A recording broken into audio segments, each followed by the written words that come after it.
Good day. This lecture is going to review anemia in pregnancy. And this, the purpose of this lecture is to really just highlight the different types of anemias that can occur and to look at diagnoses. Let's look at the objectives. So we want to discuss the definition and causes of anemia, identify the risks of anemia in the antepartum period, identify diagnostic criteria, and the treatments for anemia. So before we even get started, I just want to highlight some normal lab values for hemoglobin in pregnancy. This comes from perinatology.com, and you can see that there's quite a wide swing for hemoglobins in pregnancy.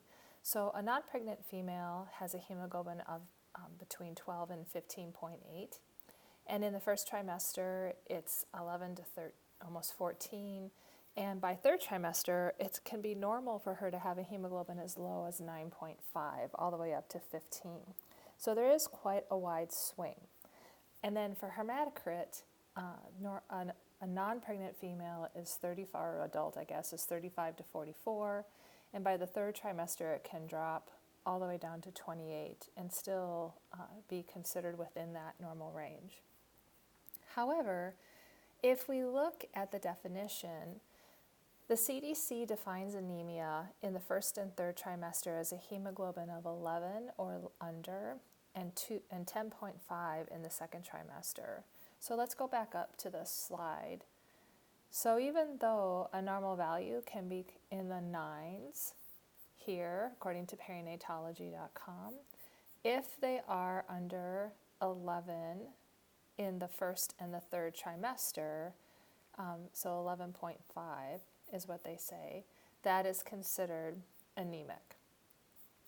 And then 10.5 in the second trimester, even though perinatology.com says that is considered normal. Hematocrit, according to the CDC, is less than 33% in the first and third trimester and 32%. So again, looking at these, 33, that is here, and 33, so that's quite a bit higher than what they consider normal values, and same with second trimester. So it's really important to understand what these values are, and also that 35 to 50%, 56% of women will experience anemia at some time globally. This is globally, so of course in some other third and even second world countries it's a lot more prevalent because of the lack of iron fortified foods. But the prevalence of anemia is quite significant, and so it's something that we will see quite a bit of, and especially depending on your population. If you work in rural medicine or you work with more poor communities or vulnerable populations, you will see quite a bit more of this. So there's significant risks with anemia that I think because we see so much of it, we tend to not consider. In fact, there's a very new study that has come out by ACOG that looked at almost 66,000 women, and regardless of whether the anemia was mild, moderate, or severe, they found that maternal women had a higher rate of antenatal admissions. The rates of preeclampsia, placenta previa, and cesarean delivery were all significantly higher, and there was more blood transfusions in the intra and postpartum period. We've known for a long time that the fetal risk to women who have had anemia is preterm birth, and that is why we've always wanted to treat fairly aggressively anemia, is that risk for preterm birth is very, very significant. So that know that, because that is a board's question, but anemia is a consistent risk factor for preterm birth. It's also a risk factor for small for gestational age, a low 5-minute APGAR, neonatal and perinatal death. But one that a lot of people don't also know is that there's significant evidence in quite a bit of literature that women or that children to women who are anemic throughout a significant portion of their pregnancies have lower developmental scores in their early years. So that's a significant impact that we definitely want to be mindful of. as we are treating these women. So, what causes anemia? So it is the most common hematologic condition that we will see in pregnancy, and there are two ways that you can think about anemia. There's the acquired types of anemia, and then there's the hereditary types of anemia.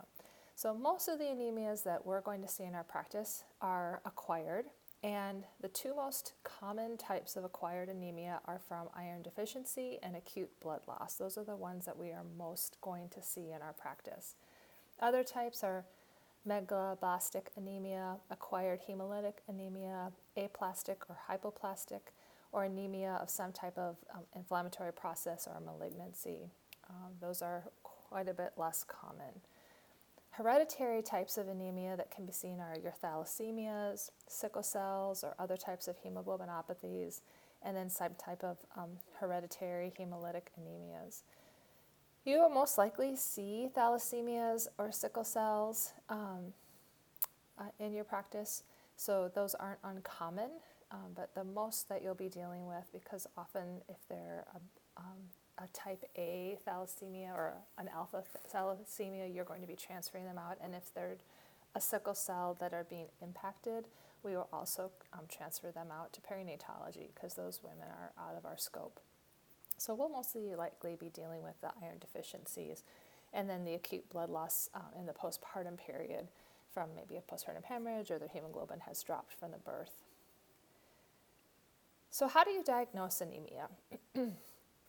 So obviously the diagnostic criteria is a hemoglobin less than 11 in the first and third trimester, and a hemoglobin less than 10.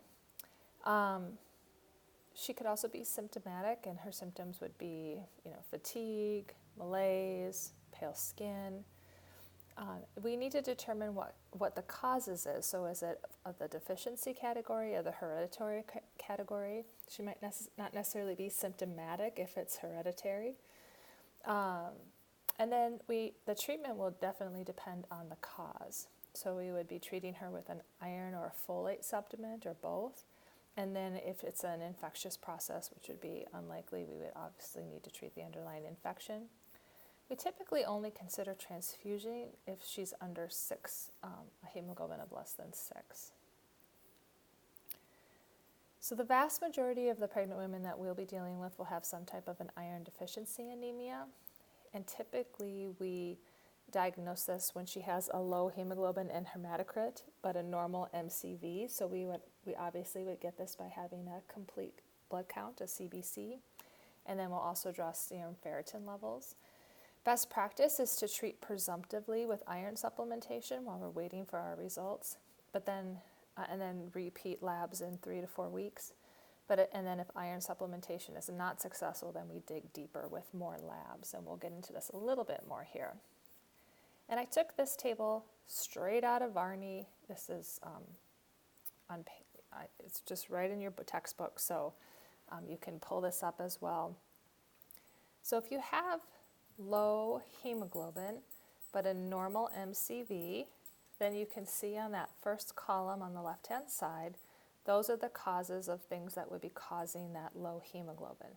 So it could be chronic disease, could be iron deficiency, possibly a hemorrhage, like a postpartum hemorrhage, could be hemolytic anemia, it could be hypothyroidism. So sometimes it's worth, if you are thinking she might have a thyroid issue, it might be worth drawing a TSH.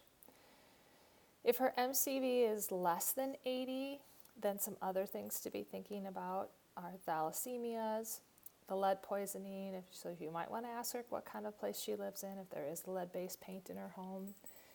Again, iron deficiency anemia, chronic disease, so that would be important to be asking. And then if her MCV is greater than 100, then we're thinking folic acid deficiency, could be drug-induced, alcohol abuse or liver disease, or vitamin B12 deficiency. So, and obviously most of those things are all treatable on the right-hand column, but we'd probably want to be bringing in a hematologist or OBs to help manage that piece at that point. This next slide is similar to the one that's in your Varney textbook as far as what to draw, how to draw, things to be how to read your CBC. I think your Varney has a really great algorithm in that textbook on managing like a CBC and serum ferritin levels, but I like this one as well, so I wanted to give you two algorithms to look at.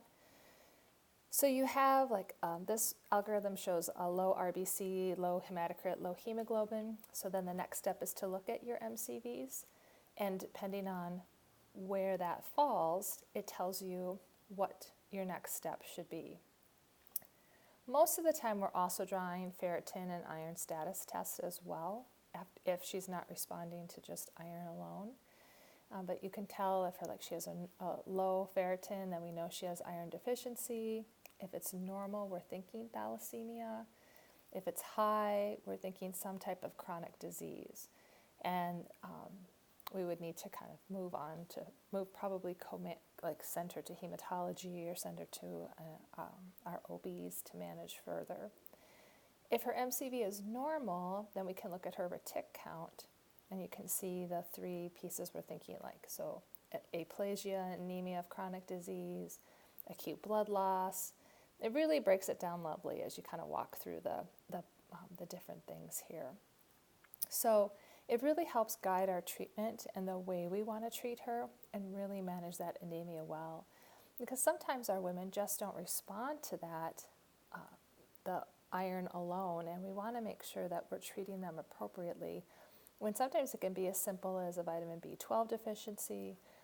Sometimes it's they need better ways. If they have a malabsorption issue, maybe it's a better way to give them their iron, but we want to make sure that we're treating them the most appropriate way. So sometimes we have to dig deeper than just drawing a hemoglobin. So let's look at some of these different types of anemia. So iron deficiency anemia is, like I said, the most common one that we're going to see. And the most sensitive measure for this is that serum ferritin level. And that's the best diagnostic tool we have for knowing that if this is low, this is most likely what she has. When we make the diagnosis of iron deficiency anemia, we want to treat our women with 30 to 100 milligrams every day of elemental iron. They can buy this over the counter. If they need it for insurance purposes, you can also order it through the pharmacy. My personal favorite one is something called Slow FE. It slowly adds it into their system throughout the day. I feel like I get less GI complaints, which is the highest side effect related to taking iron. Things like bloating, constipation, black stools. There's lots of evidence actually that having patients take their iron with vitamin C helps the body to absorb the iron more effectively. So I do teach my patients to take their iron with either like a glass of orange juice or with a vitamin C tablet. And I also encourage them to take it at an opposite time of day than their prenatal vitamin. So if they're taking their vitamin, let's say in the evening, then I have them take the iron in the morning. If I'm having them do iron, sometimes if they're really low, I might have them do the iron twice a day for a period of time and then drop it down to once a day.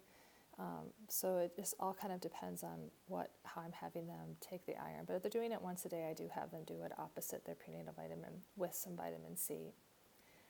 I also encourage them to avoid constipation, talk about high fiber foods, making sure they're drinking lots of water. My magic trick for avoiding a lot of the GI side effects is to drink prune juice every day. Prune juice is a natural laxative, plus it's very high in iron, natural iron. So it's a great way to avoid the constipation and get some iron into your diet. I also go through all of the iron-rich foods that I can think about. We talk about doing Cheerios, which is an iron-fortified food with like some blackstrap molasses on it every morning. So I really try to do some dietary changes as well as just giving them iron alone. Then you repeat labs in 3 to 4 weeks to make sure that hemoglobin and hematocrit is rising. We do also have the opportunity to give women an infusion of iron, IV iron, especially helpful for women who are low or who are super close to delivery, and you might be worried about them losing even more hemoglobin or losing it through the blood loss. This used to be kind of a last resort thing, but I find that we're doing it more and more. But we really want to do this for women who have malabsorption issues. For example, like someone who's maybe had a gastric bypass and who just can't absorb the iron like other women can. So that is available for those women. So the hemoglobinopathies, these are now our hereditary type of hemoglobins. So these are women who have macrocytic anemia, but they have those normal ferritin studies. We also nowadays can determine this through our DNA testing. So ours are called Horizons studies. We often do them in the early part of pregnancies. So there are two types. We have our thalassemias and we have our sickle cells. And then with the thalassemias, there are two subtypes. You have your alpha and your beta. With alpha, it's a little bit more concerning because there's something called Bart's hydrops fatalis. So women who have alpha thalassemia, there's a chance that the baby might develop this Bart's hydrops fatalis. So we'll want to be sending her to MFM and have that baby screened for that. The beta also it's broken down into two types. There's a major and a minor. The major is also called Cooley's anemia, and those women have an increased risk for cardiovascular disease and diabetes. So we'll be monitoring them a little bit more closely during the pregnancy. Luckily, the minor, people who have, which is the more common type, thankfully, usually have very uncomplicated pregnancies and are usually asymptomatic.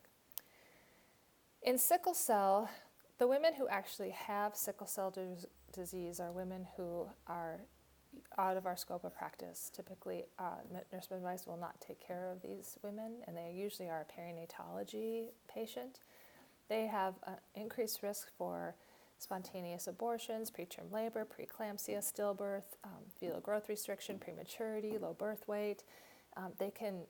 The chances of them going into a sickle cell crisis during the pregnancy is pretty significant, so they are usually managed by our perinatologist or the MFM. So they are very high-risk pregnancies. If they know that they carry the trait, we really encourage them to have their partners tested, and we'll probably send them to genetic testing at some point during the pregnancy. They themselves, during pregnancy, are at an increased risk for UTI because of the way their bodies are breaking down the hemoglobin, and they also can become iron deficient, so we're monitoring them very carefully for anemia. The last type of anemia is macrocytic anemia, and this is anemia that's secondary to, now if I can say this, you all have to give me a piece of chocolate.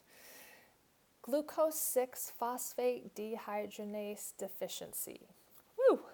It's also related to vitamin B12 deficiency, alcoholism, folate deficiency, and or certain medications, usually like some pretty big types of medications like chemotherapy ones, and I said here those to treat HIV viruses. So this is not something that we see in our pregnant women. There's a chance that you might be dealing with populations of women who might be alcoholics during pregnancy. So it can happen, but the vast majority of time, we are not seeing this particular type of anemia in our pregnant women.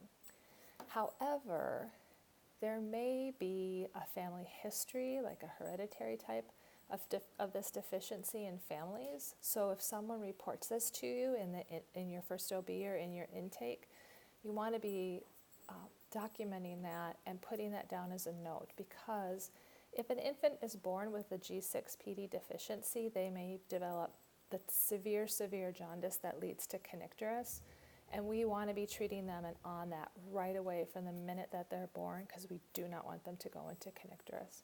So we would want to screen them and find out if they too have that deficiency, because we do not screen universally for G6PD deficiency. So, for my last slide, I want you guys to think about this pretty easy question. When you're assessing a pregnant woman who has iron deficiency anemia, which of the following would you expect to find? Would you look for pink? Would you think you would find pink mucous membranes? Would you see an increased appetite? Would she have fatigue? Or would she have bradycardia? What of those four things do you think you would find? So think about it for just a second. There's only one right answer. And the correct answer is fatigue. Yes. And it can be, especially if it's in the first trimester, it can be a little bit hard to assess because everybody is really tired in the first trimester. But we also are always drawing a CBC with our prenatal lab, so it's a good opportunity to be screening for that. But we want to be continuing to monitor for that. We usually don't draw another CBC until they do their 28-week glucose screen, so that's another time that we often catch it. So the other symptoms usually are malaise, weakness, anorexia, so the opposite, they have a decreased appetite. They also have a susceptibility to infections like colds and flu.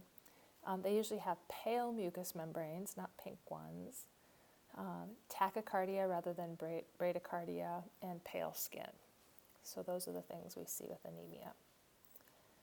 So that is the end of this lecture, and I hope that at least clarified some things that you were reading in your textbooks and clarified how we diagnose and treat. Please, if you have any questions, post them in the general forum. Otherwise, I hope that you all have a wonderful day. Take care.